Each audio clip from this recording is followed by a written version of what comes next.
আসসালামু আলাইকুম। আসমা কিচেনে আরও একবার আপনাদের সবাইকে জানাই স্বাগত। আশা করি আপনারা সবাই খুব ভালো আছেন। আলহামদুলিল্লাহ, আমিও খুব ভালো আছি। আমি আজকে আপনাদের তৈরি করে দেখাবো খুব সহজেই বসনিয়া রুটি রেসিপি। আশা করি আপনারা রেসিপিটি প্রথম থেকে শেষ পর্যন্ত দেখবেন। তার জন্য নিয়েছি একটা বাটিতে 1 টেবিল চামচ ইস্ট পাউডার, হাফ কাপ গরম দুধ দিয়ে আমি 2 মিনিট ঢেকে রেখে দিব। গরম দুধটা দিয়ে দিচ্ছি। এবার একটা চামচ দিয়ে নেড়ে নিব।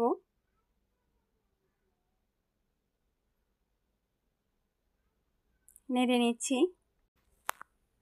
এবার একটা ঢাকনা দিয়ে ঢেকে দিলাম। 2 মিনিট ঢেকে রেখে দিব। এতে করে ইস্ট পাউডারগুলো গলে যাবে। 2 মিনিট পর দিয়ে দিলাম 2 কাপ ময়দা।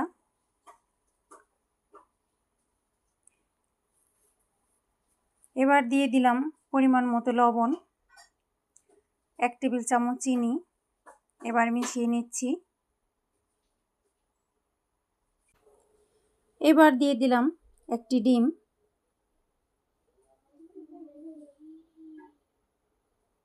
দেখুন, ডিমটা দিয়ে দিচ্ছি। এবার ভালো করে মাখিয়ে নিব।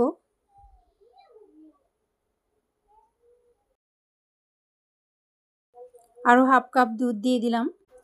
আমি দুধ দিয়ে ডোটা তৈরি করে নিচ্ছি। আপনারা গরম পানি দিয়েও ডোটা তৈরি করে নিতে পারেন। দুধ দিয়ে ডোটা তৈরি করলে রুটিগুলা খেতে খুবই ভালো হয়। আমার ডো তৈরি করা হয়ে গেছে।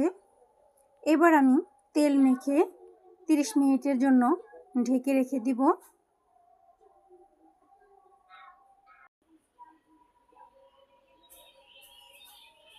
ত্রিশ মিনিট পর দেখুন ডোটা কত ফুলে উঠেছে। এবার আমি আরও একটু মেখে নিচ্ছি।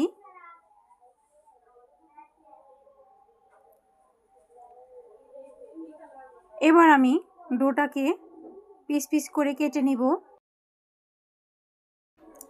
যাতে করে সবগুলো রুটি একই সমান হয়।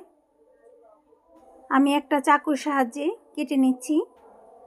এবার সবগুলো পিস আমি গোল গোল করে নিব।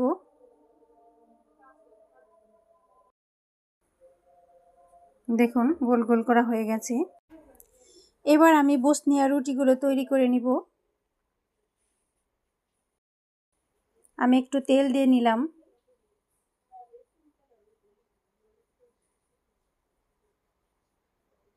একটু মোটা করেই এই রুটিগুলো বেলতে হয়।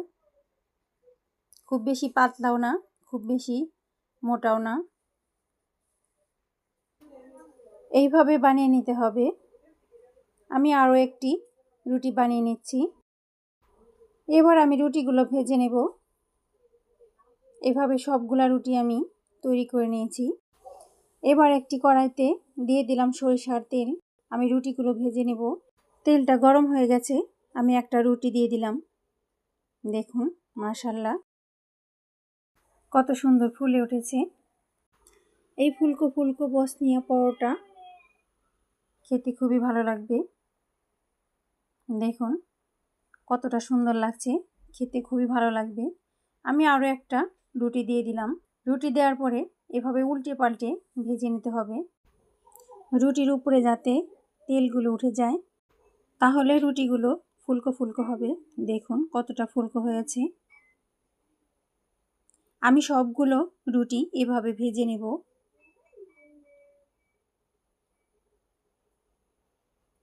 এভাবে আপনারা বাসায় রুটিগুলো তৈরি করে খাবেন, আর দোকান থেকে কিনে খেতে হবে না। এভাবে রুটি তৈরি করলে বাসার ছোট বড় সবাই খুব পছন্দ করবে আর বারবার তৈরি করে দিতে বলবে। দেখুন কতটা সুন্দর হয়েছে মাশাআল্লাহ। এভাবে রুটিগুলো বাসায় তৈরি করে খাবেন আর আমাকে কমেন্ট করে জানাবেন খেতে কেমন হয়েছে। যদি আমার ভিডিওটি আপনাদের ভালো লেগে থাকে, আমার চ্যানেলটিকে সাবস্ক্রাইব করে আমার পাশে থাকবেন এবং লাইক কমেন্ট শেয়ার করবেন। আর যারা অলরেডি আমার চ্যানেলটিকে সাবস্ক্রাইব করেছেন তাদেরকে জানাই অসংখ্য অসংখ্য ধন্যবাদ। আবার চলে আসবো নতুন কোনো রেসিপি নিয়ে। আপনারা সবাই সুস্থ থাকবেন, ভালো থাকবেন। আল্লাহ হাফেজ।